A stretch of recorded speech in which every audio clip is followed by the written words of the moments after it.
Shift gears away from the battlefields of World War One. You're looking at me like that because I know I can't stick this one to the creepy houses of America. I don't know. New Orleans. Is it New Orleans? Yeah. People looked at like the flashes of GPS coordinates. And you're like, oh, I know that. Yeah. I can smell Creole. Yeah. Resident Evil 7.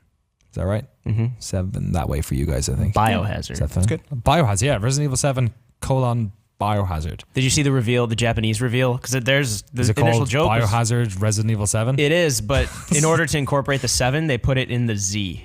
Oh, that's wonderful. Yeah. It works either way. Yeah, I don't know which one they genius. started with. They either did the North American one, like, all right, we got it. And then they got the Japanese one, like, shit. It's like, what if it was the other way around? It's like whoever made the logo for Evolve was just like, we got it.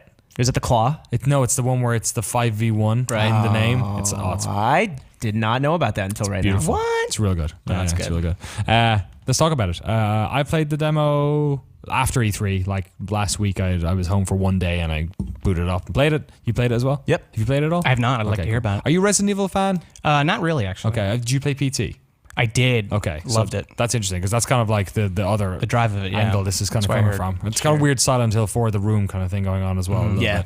bit. What did you think, Mike, first of all? I liked it. I came away from it pretty positive. There are a few problems with it, but for the purpose of a demo that won't actually be part of the main game, much like PT was, I think that's another parallel. I'm excited for it. As a Resident Evil is one of my favorite series alongside like Zelda. It's one of the ones I haven't been happy with it in a long time, but I'm really excited for hopefully this kind of return to form, even though it's very different. It's first person Resident Evil, which is new. Yeah, so that's one of a couple of differences we have here, right? So the first one is we don't know what like theme it's going to be. We've there's a very sort of spooky B movie / poltergeisty feel to this thing, but they've since come out and said that it's not going to have the sort of the ghost like elements. There's a quote here from Capcom. I think you can look at the trailer of the demo and get that impression, but don't worry, we haven't just thrown out Resident Evil as it exists and turned it into a ghost story. It will all make sense in the end.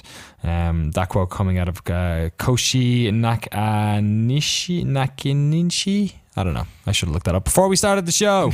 From Capcom Unity, from their internal communications blog there. I know it's frustrating holding back on what we can show fans, but this is really the best way to let you enjoy the game to the fullest when it comes out. We just have a trailer and a demo at the moment, but watch this space in the coming months, and we hope you look forward to the game. We're going to do our best to make it the best game we can. So what's the premise of this demo again? I think I heard like it's, you waltz into this room and kind of unravel.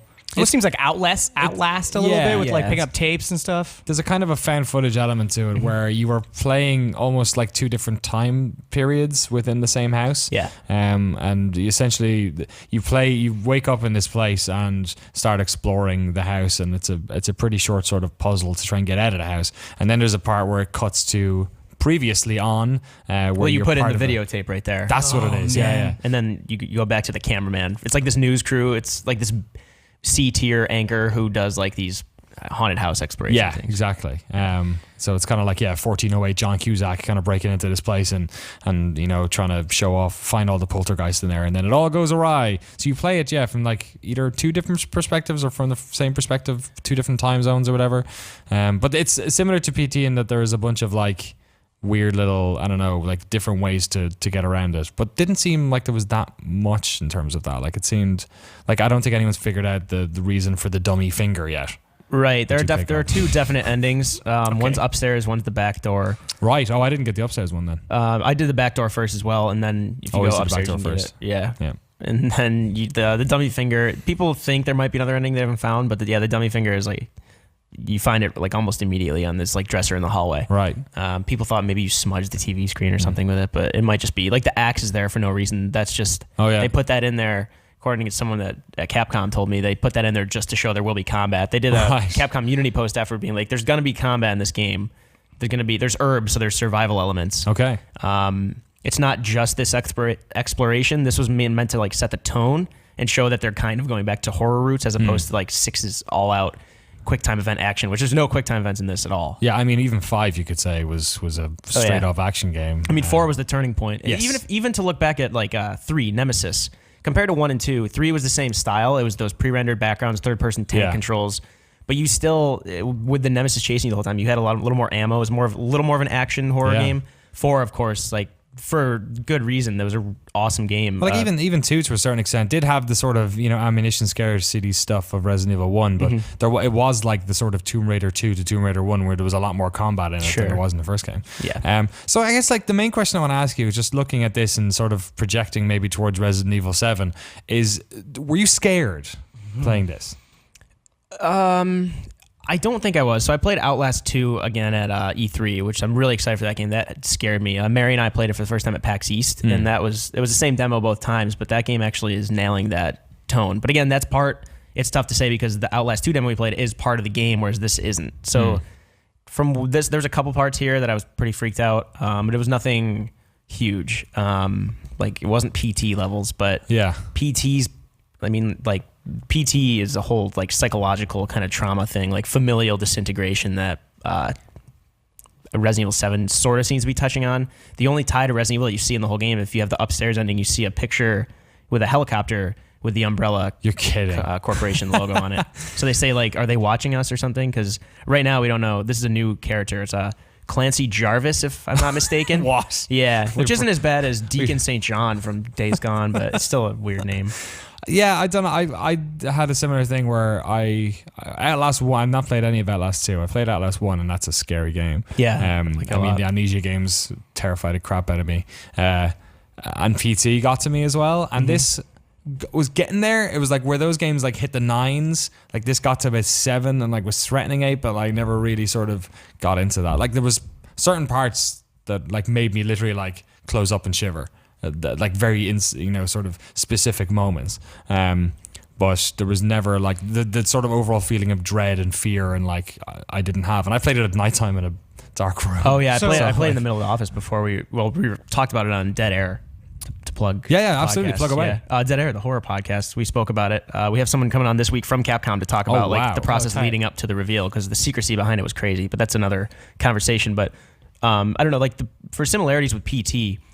I get the comparison. They're both demos. They're not part of the main game. They're both for that first person kind of like the Outlast feel. Because Outlast 2, like it was underrated at E3. I think that Mary can attest to. I think she liked the demo. Maybe not as much as I did. But, like Resident Evil, the puzzles in this game, because there's still puzzles in that you're going to one part of the house and you're finding like this key that's going to open this, which you're going to find a VHS tape, which you play, which you go back in time and find a trapdoor in the past that you come back to the present and you're like, oh shit, this will work.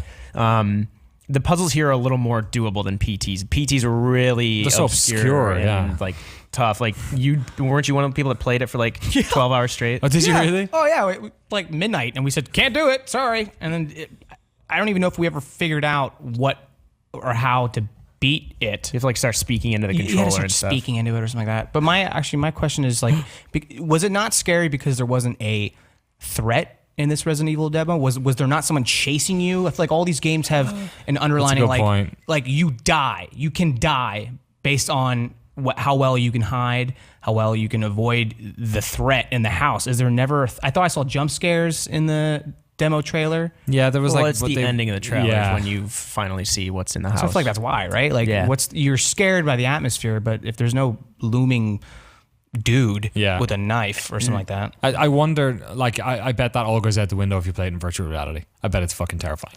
Yeah. Well, I bet it's like, if they did it right, from what I heard, they didn't do it that well. Oh, really? Have you? Did any of you guys play it? Yeah, I didn't. I think Scott did. I just remember someone saying that when you crouch in the VR demo, it doesn't show the transition. You just snap to a crouch position. So people are like, oh my God, I'm throwing, like getting nauseous.